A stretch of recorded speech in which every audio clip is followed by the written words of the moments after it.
तब तुम्हारी इज्जत कहां थी जब रोडवेज के बसों में धक्के खाते चलते थे? एक छोटा सा कंडक्टर है, रुको अभी मत चढ़ो। तब हमारी इज्जत कहां थी जब जनरल के डब्बों में धक्के खाते हुए जाते थे?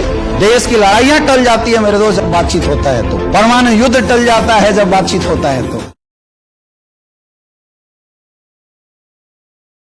हमेशा डायरेक्ट सेलिंग इंडस्ट्री के अंदर जब भी आप बिजनेस करेंगे माय डियर फ्रेंड, कई बार धंधे में मनमुटाव होगा, अपलाइन डाउनलाइन के बीच में आपकी टीम नाराज होगी, आपके अपलाइनों से कई बार खटपट होगा, मैं बता रहा हूं। लेकिन इस खटपट कभी भी हो, चाहे डाउनलाइन से चाहे अपलाइन से, आज के बाद एक आदत बनाओ। ये जो आदत है ना आपकी, the number you have dial is switch off, black list. कई लोगों की आदत है, थोड़ा कुछ हुआ कि ग्रुप से आउट होने लगते हैं, थोड़ा कुछ हुआ कि मुंह फुला के नंबर स्विच ऑफ, गुफा में घुस जाते हैं। शुक्र मानो तुम डायरेक्ट सेलिंग में हो। ट्रेडिशनल बिजनेस में गुफा में घुस के दिखाओ, दुकान बेच के कोई खा जाएगा तुम्हारा। लेकिन डायरेक्ट सेलिंग में क्या होता है, थोड़ा सा किसी ने क्या बोल दिया, तुरंत हम मुंह उठा लेते हैं। अच्छा, मैं कई लोगों को सुना हूं, सर पैसा कमाने नहीं आए हैं, इज्जत भी कोई चीज होता है। और ये डायलॉग खास करके टोपाज एंड अबव के पास जल्दी आने लगता है। सर पैसा कमाने नहीं आए हैं। तब तुम्हारी इज्जत कहां थी जब बॉस डेली 2 जूता और 4 लात मारता था, 2 गाली देता था? तब तुम्हारी इज्जत कहां थी जब रोडवेज के बसों में धक्के खाते चलते थे? एक छोटा सा कंडक्टर है, रुको अभी मत चढ़ो, ऐसे करके डांट दिया करता था। तब हमारी इज्जत कहां थी जब जनरल के डब्बों में धक्के खाते हुए जाते थे? क्या वो इज्जत नहीं उतरता था? लेकिन यहां थोड़ा सा अपलाइन ने क्या बोल दिया, सर इज्जत भी कोई चीज होती है, पैसा बाद में कमाएंगे, पहले क्रांति फैलाएंगे, बंद करो साला इस अपलाइन को, निकाल के फेंको। तो ऐसा कई बार होगा। सुधरने वाले आप हो नहीं, मैं कितना भी ट्रेनिंग दे दूं, हम उसका उपाय बता देते हैं। चाहे टीम में कितनी भी खटपट हो जाए, अपलाइन से कितनी भी नाराजगी हो जाए, डाउनलाइन से कितना भी मुआभक्ति हो जाए, एक चीज हर समस्या का सॉल्यूशन देती है, बातचीत। बातचीत मत बंद करना। जिस दिन आप अपलाइनों से बातचीत बंद कर देते हैं, उसी दिन धंधे से आउट हो जाती है। कितना भी गाज गिर जाए, अपलाइन एक लेग काट के अपने वीक लेग में लगा दिया, ऐसा भी होता है। कई अपलाइन होते हैं बदमाश, फिर हम नाराज हो जाते हैं, हम मुंह फुला लेते और बिजनेस से आउट हो जाते हैं। भैया तुम अपने लिए आउट हो गए, उस नकारे अपलाइन की वजह से तुम अपना करियर क्यों खराब कर रहे हो? ये सब हमारे बिजनेस की क्या है, प्रॉब्लम है, और आएगी। हर कोई परफेक्ट नहीं हो सकता, ना आप परफेक्ट हैं, ना ये डायमंड परफेक्ट है, ना मैं परफेक्ट हूं। कुछ कमियां मेरे में भी है, कुछ कमियां इनमें भी है, और कुछ कमियां आपके अंदर भी है। इस बात को मानते हो नहीं मानते हो? कोई परफेक्ट नहीं है मेरे दोस्त। आज मैं भी सीख रहा हूं, कई बार गलतियां मेरे से भी हो जाती है।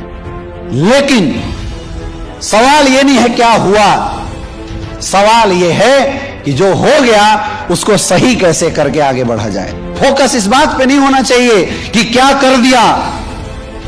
कई लोग नाराज होकर बैठे रहते हैं, क्यों किया अपलाइन ने मेरे साथ ऐसा, मैं इतना मानता था अपनी डाउनलाइन को, क्यों किया डाउनलाइन ने मेरे साथ ऐसा।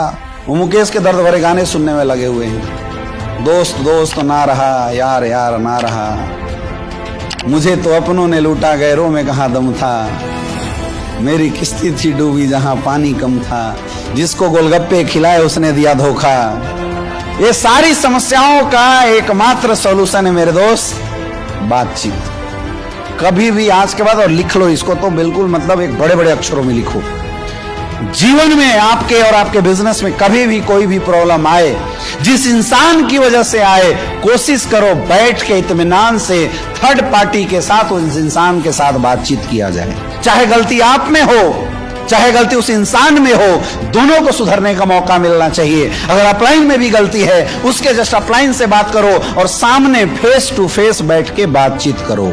ये आदत जिस भी इंसान के अंदर आ गया ना मेरे दोस्त, जीवन में समस्या नाम का शब्द उसके लाइफ से खत्म हो जाने वाला है। क्योंकि हर समस्या का कोई ना कोई सॉल्यूशन है, और वो सॉल्यूशन कैसे निकल के आएगा, बातचीत से। तो आज के बाद बातचीत करेंगे।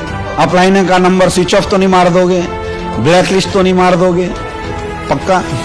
मेरा एक लीडर था, जब SLPS वेलनेस में हम लोग आए तो बड़ा अच्छा लीडर था, शुरुआती दौर का हमारा लीडर था, बहुत मतलब क्या डायनेमिक लीडर था। अगर आज वो होता तो शायद हमारी टीम का रॉयल डायमंड होता। बढ़िया प्लान, किसी अनजान को पकड़ के तुरंत ज्वाइन। वो तो ऐसा बंदा था, एक बार किसी का फॉलोअप करने गया और उसका बाप मर गया, वो दिन भर उसके बाप के अर्थी के पीछे घूमा, और जैसे अर्थी जल रही थी, सामने से जाके फॉलोअप किया कि दोस्त तेरे बाप की इच्छा थी लास्ट कि तू बिजनेस ज्वाइन कर, निकाल पैसे, अर्थी जल रही है। ऐसा लीडर था वो। उसको हम लोग डीडी मशीन बोलते थे। इसी कारणवश बिजनेस में कोई प्रॉब्लम आई, कई बार जब प्रॉब्लम आती थी तो वो क्या, मुझे जब पता चलता था तो मैं चला जाता था उसके पास और मैं उसकी काउंसलिंग करके उसको सेट करके, माइंड सेट करके फिर से निकाल देता था। और इनिशियल लेवल में बहुत प्रॉब्लम आती है, तो ऐसे उसका बिजनेस अप डाउन हो रहा था। उसके कुछ घर वाले जो थे उसके पीछे पड़ गए, क्योंकि वो बीएचयू में पढ़ता था, उसने सेकेंड ईयर में पढ़ाई छोड़ दी थी। अब उसके घर वाले उसके ऊपर चढ़ गए, तू बर्बाद हो गया, तू कहीं का नहीं रहा, ये है वो है। एक बिजनेस की प्रॉब्लम, दूसरा घर वाले ने जब उसको धक्का मारना शुरू किया, वो घोर निगेटिव हो गया। तो हर बार जब वो निगेटिव होता था तो मुझे फोन करता था। इस बार उसने जस्ट उल्टा किया। 2016 में उसने मेरा नंबर डाल दिया ब्लैक लिस्ट में। अब मुझे पता चला कि वो लीडर बनारस छोड़ के जा चुका है। मैं घर गया उसके, लेकिन घर से गायब, शायद किसी रिश्तेदार के यहाँ चल गया था, क्योंकि उसको पता हुआ कि अमित दुबे छोड़ेगा नहीं, घर तक पहुंच ही जाएगा।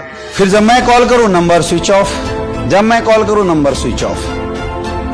धीरे धीरे 2 महीना 3 महीने के बाद नेटवर्क बढ़ जाता है तो अपलाइन का फोकस कहीं और लग जाता है। हमने भी बिजनेस करना शुरू किया। 2023 में उसका फोन आया मेरे पास। अभी मैं कहीं से फ्लाइट में जा रहा था, उसका एकाएक फोन आया और लिटरली मैं बता रहा हूँ, रो रहा है बंदा, रो रहा था। बोला यार मेरे से जीवन में सबसे बड़ी गलती यही हुई कि 2016 में जब मैं निगेटिव होकर जा रहा था मैंने तुझे कॉल नहीं किया। और रियल बता रहा हूँ, उस लड़के के अंदर इतना टैलेंट था कि अगर आज होता ना तो कंपनी का 100% वो रॉयल डायमंड होता।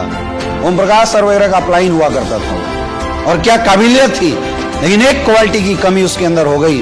चाहे जैसे भी हो, बातचीत नहीं किया उसने, पूरा कैरियर खत्म है। 10,000 की नौकरी ढूंढ रहा है। मुझे बोला था एज ए पीए रख लो मुझे। वो लीडर, जिस लीडर के अंदर रॉयल डायमंड बनने की कैपेसिटी थी, एक छोटी सी कमी, बातचीत ना करना, आज मार्केट से आउट हो गया मेरे दोस्त। याद रखना, इस वर्ड को ना यहां बैठा लो। कितनी भी प्रॉब्लम आए, कितना भी दिक्कत बिजनेस में आ जाए, किसी ने कुछ बोल दिया, कुछ भी हुआ हो, बैठ के एक बार बातचीत जरूर करो। एक बार में सॉल्यूशन नहीं निकला, दोबारा बैठो बातचीत करो। फिर नहीं निकला, तिबारा बैठो बातचीत करो। जब आप बैठ के बातचीत करते हैं मेरे दोस्त, तो कुछ आपकी भड़ास, कुछ अपलाइनों की भड़ास, कुछ आपके विचार, कुछ अपलाइनों के विचार मिलते रहती है और जो प्रॉब्लम बिजनेस का है वो 100% सॉल्व हो जाता है। लेकिन अगर बातचीत बंद तो धंधा खत्म। आदत बना लो, बातचीत अपने जहन में उतार लो, कर सकते हैं। कुछ भी दिक्कत आए, गुरुजी मुझे मिलना है, आपसे बातचीत करना है, आदत बना लो, फिर देखना धंधा हवा में उड़ेगा। सारे डील तो बातचीत से होते हैं। देश की लड़ाइयां टल जाती है मेरे दोस्त जब बातचीत होता है, तो परमाणु युद्ध टल जाता है जब बातचीत होता है। तो क्या बिजनेस 70 करोड़ का बिजनेस नहीं हो सकता अगर हम बातचीत हैबिट डेवलप कर ले तो?